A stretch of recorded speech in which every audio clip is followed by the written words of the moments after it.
أنا بشتاق لريحة الشام اللي هي ريحة الياسمين. صار لي 7 شهور هون ما في شيء حلو حصل.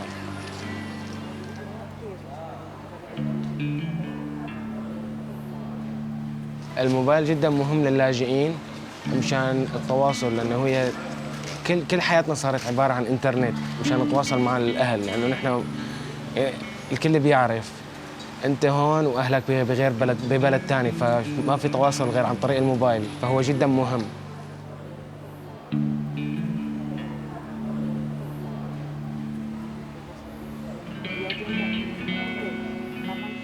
الواي فاي هون بالكامب هو شركة نت هوب.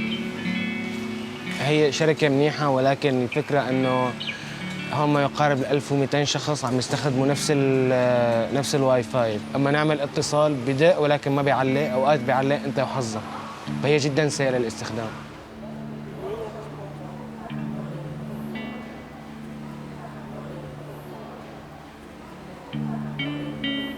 اتصل الاخبار عن طريق شغلتين، يا البشر يا التواصل الانترنت، عن طريق الانترنت. عن طريق البشر بتيجي انه والله سمعنا من اشخاص انه والله فتحت الحدود، بدها تفتح الحدود، والله بدهم يسكروا كامب باسيليكا، والله بده يسكروا كامب ايكو.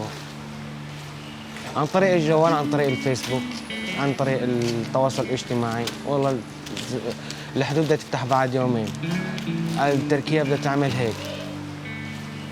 ونحن صرنا هون 7 شهور، في اشاعات بنصدقها من اليأس اللي وصلنا له. أنا بالجوال تبعيتي أهم شيء عندي بالمحفوظات هو الصور والفيديوهات، ذكريات من سوريا.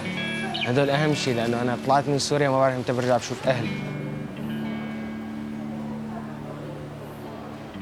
أحسن رسالة توصلني هلا من أهلي إنه خلصت الحرب بسوريا وأنت معفى من الجيش، احمي حالك وتعال هلا. هاي أحسن رسالة بتمناها. أنا بشعر إنه حياتي حتوقف بالكامب هون، لأنه نحن هون قاعدين بزريبة حيوانات، ما في شيء نعمله غير إنه عم يطعمونا ويشربونا ويخلونا ننام. تمام، وأنا مستقبلي أكبر من هيك، عندي أحلام، عندي أهداف بدي أحققها وبدي أوصل. حياتي وقفت بسوريا، ما خليها ترجع توقف مرة ثانية هون.